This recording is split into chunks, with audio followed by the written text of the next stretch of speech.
L'Adamant, c'est un centre de jour en psychiatrie qui se trouve au cœur de Paris. Souvent, les lieux de la psychiatrie sont un peu à la périphérie. On ne veut pas trop montrer ni ces personnes-là, ni ces lieux-là, etc. Là, il s'agit d'un lieu qui est au cœur de Paris et qui plus est, c'est un bâtiment flottant. C'est pas un bateau, l'Adamant ne navigue pas. Il reste à quai, mais il est en plein cœur de la ville, dans le champ du visible. Et c'est un bel endroit. C'est pas une péniche réaménagée, c'est un lieu qui a été construit, conçu exprès, imaginé par des architectes, des patients et des soignants qui pendant 2 ans ont réfléchi ensemble, discuté. Et je dirais que moi j'ai eu à cœur de filmer ce lieu parce que c'est un petit foyer de résistance. Aujourd'hui, la psychiatrie, elle est très mal en point, elle est très dévastée, abandonnée par les pouvoirs publics. Plus d'argent, plus de lits, manque de moyens humains, manque d'attractivité. Beaucoup d'infirmiers désertent ces professions parce qu'ils ne peuvent pas exercer dignement leur métier.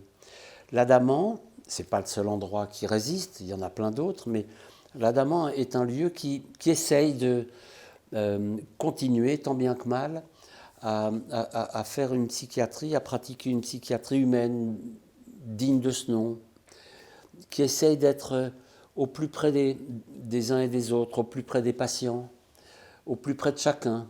On essaye d'aider chacun à trouver comment renouer un lien, comment chacun pourrait renouer un lien avec le monde, avec la cité, avec les autres, avec soi-même quelquefois. Quand les gens sont emprisonnés dans leurs angoisses, on essaye de les aider à retrouver la tête, à relever la tête, à retrouver de l'élan, retrouver du désir. Contrairement à ce qu'on pense, contrairement aux clichés, on va dire, les gens que l'on rencontre en psychiatrie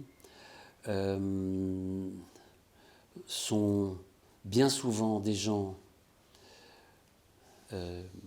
très lucides, souvent très intelligents, bien souvent aussi, pas tous, mais très cultivés. Et surtout, ce sont des gens c'est des hypersensibles, les personnes qu'on rencontre en psychiatrie. Et c'est sans doute pour ça que je me sens très, très touché. Ils sont très vulnérables et ils sont en même temps, je trouve, très profondément touchants. Alors voilà, déjà, en faisant ce film, quand je fais un film dans un lieu comme celui-là, au fond, je viens y perdre un peu aussi de mes propres a priori, de mes appréhensions, de ma peur peut-être aussi. La psychiatrie, le monde de la psychiatrie, ça fait peur. Il y a toutes ces idées reçues comme quoi les personnes qu'on y croise sont possiblement dangereuses, violentes, incohérentes.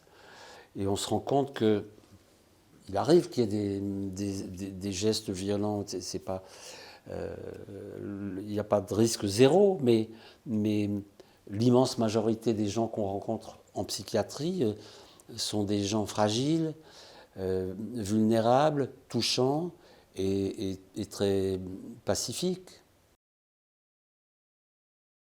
Quand je suis monté à bord de l'Adamant, j'avais en tête d'y faire un film. Et de fil en aiguille, j'ai eu l'idée d'en tourner 2 autres, non pas sur l'Adamant, mais en lien, dans le même secteur psychiatrique.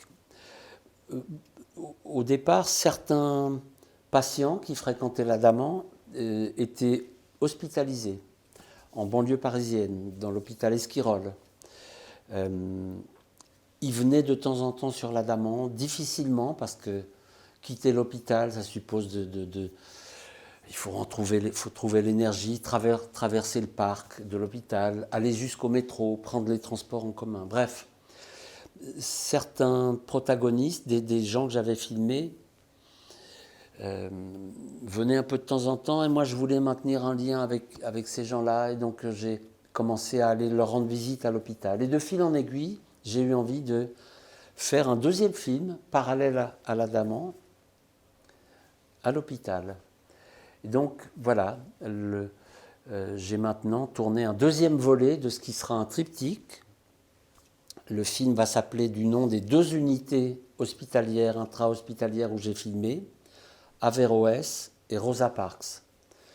Donc le film Averroès et Rosa Parks devrait être dans les salles, du moins en France, hopefully, probablement vers la fin mars 2024.